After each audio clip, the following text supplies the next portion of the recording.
हार के कारण तीन मुख्य कारण बताइए, आपका व्यक्तिगत राय क्या है? मेरा व्यक्तिगत ये राय है किन किन लोगों को टिकट देना है और उन लोगों को टिकट नहीं दे करके अपने लोगों को अपना एक कुनबा तैयार करने के लिए अपने लोगों को टिकट दिया और जिसका ये सब हार का कारण बना है। इसका समीक्षा हो रहा है पार्टी में। ये तो एक दूसरा बात बताइए, दूसरा हार के कारण। दूसरा कारण ये है कि हमारे साथ कहीं न कहीं छल किया गया है, चाहे उसको ईवीएम से मान लीजिए या समाज में जहर घोलने का काम जो किया गया, जो समाज को बांटने का आज के दिन में देख रहे हैं कि हम पाकिस्तान से भी बदतर हालत जो धर्म के नाम पर किया जा रहा है। तीसरा और तीसरा सबसे बड़ी कारण यह है कि इंडिया अलायंस को दरकिनारा करना। सवर्ण जाति जो है वो कांग्रेस को हिंदी पट्टी में वोट नहीं दे रहा है। सर, एक बात बार बार आ रहा है कि चुनाव के बाद राहुल गांधी जिस तरह से नजर नहीं आ रहे हैं, कांग्रेस के बड़े बड़े नेता भी नजर नहीं आ रहे हैं, स्टेटमेंट देने से घबरा रहे हैं, जहां बोल रहे हैं वहां पार्टी के विरोध में बोल रहे हैं। क्या चक्कर क्या है? नहीं, ये आप लोग से कौन बोल दिया कि हमारा पार्टी कांग्रेस का कोई नेता नजर नहीं आ रहा है? सभी नेता है।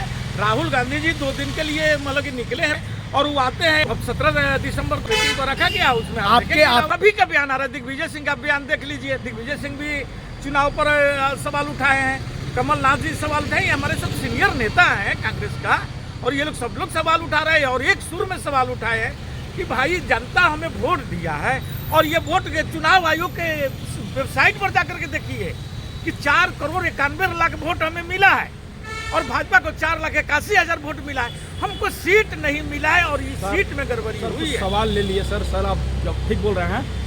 आपके पास आदिवासियों का राष्ट्र आधार पर कौन नेता है जिसको आप आदिवासी क्षेत्रों में घुमाने का प्रयास नहीं किए थे? कौन आदिवासी नेता है आपके पास जो पूरे भारत में भ्रमण कर सकते? पार्टी से चूक हुआ है कि नहीं हम कोई आदिवासी नेता अभी तक राष्ट्रीय स्तर का उभार पाए हैं, नहीं SC ST का हम कोई मतलब राष्ट्रीय स्तर का नेता उभार पाए हैं और इस पर काम चल रहा है।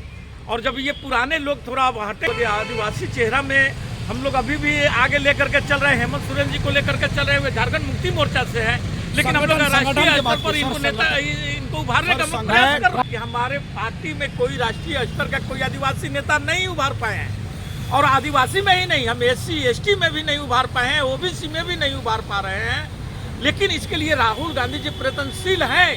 हमारे कुछ जो सेकंड लाइन के नेता हैं वे आज भी इन लोगों को उभारना ये लोग नहीं चाहते हैं कि इस समाज के लोग आगे आवे और इसलिए वे लोग कहीं पर राहुल गांधी के बातों को भी अब सामने में नहीं रखते हैं, जो चुनाव में भी आप देखे होंगे। और इसी का कारण भी हुआ है कि चुनाव में जो हमारे हार का कारण भी यही सब है। राहुल गांधी के लाख प्रयास के। आपका व्यक्तिगत राय क्या है? मेरा व्यक्तिगत ये राय है कि सबसे बड़ा चीज कि जब कांग्रेस नेतृत्व बोला आपका गहलोत जी को कि आप राष्ट्रीय अध्यक्ष बन जाइए और वहाँ राजस्थान इनको सचिन पायलट जी को आने दीजिए ताकि OBC का एक यंग जनरेशन का नेता उभर कर सामने आए।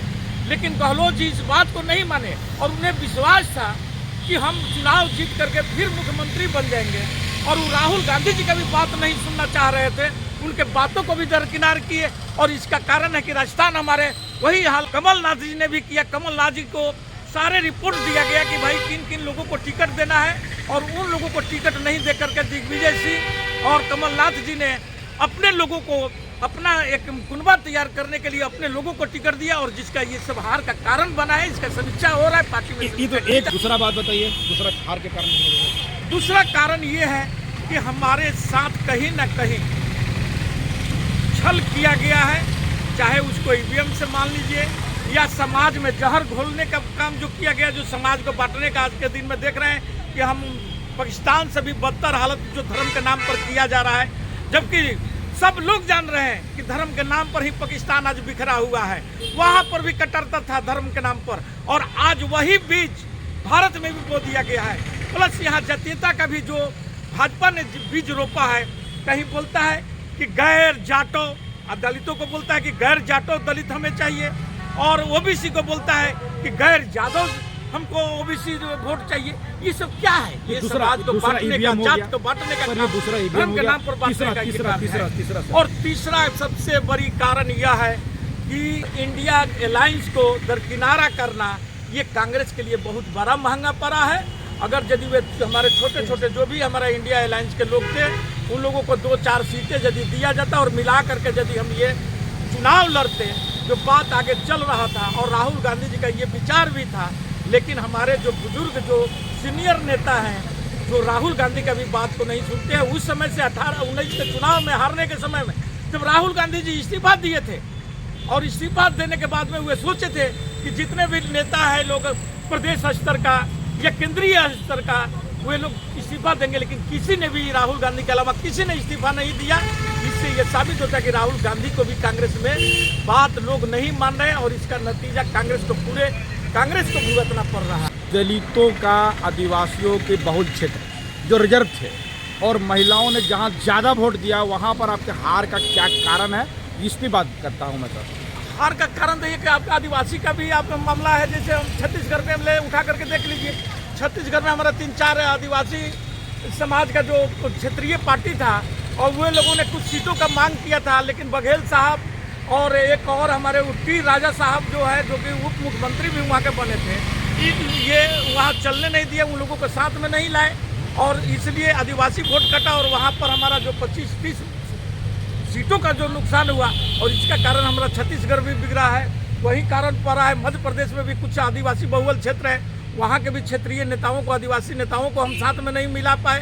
हमारे वहाँ का जो राज्य स्तरीय नेतृत्व था उनकी कमजोरी इस चुनाव में सामने आया है और इसे हम लोग ठीक करने का आगे उपाय करें। सर एक अंतिम सवाल, समय आपका ज़्यादा ले लिया, एक अंतिम सवाल। 3 राज्यों में एक ही समुदाय का मैं नाम करता हूं, ब्रह्मऋषि समाज का जिसे भूमिहार समाज कहा जाता है, आपके झारखंड में भी, बिहार में भी और उत्तर प्रदेश में भी, तीनों जगहों पे संगठन का मुखिया बनाना प्रदेश का, ये कौन सी रणनीति है सर? देखिए, इस पर हमने बहुत पहले ये आपको फेसबुक पर भी, ट्विटर पर भी मैंने अपना लिखा है और यूट्यूब पर भी हमने बोला था कि हमें जो वोट नहीं दे रहे हैं, कांग्रेस को जो वोट नहीं देते हैं और ये हिंदी पट्टी जो है उस क्षेत्र में ही जो हमें वोट नहीं दे रहे हैं और उन्हें ही कांग्रेस शीर्ष स्थानों पर रखा है, जिसमें आप मान लीजिए कि ब्राह्मण समाज है, ब्राह्मण हमें आज वोट नहीं दे रहा है, जबकि ये कोई समय था कि ब्राह्मण, दलित और आपका ये पिछड़े वर्ग का लोगों को वोट मिला करके और कांग्रेस से हमेशा चुनाव में जीतते आई थी।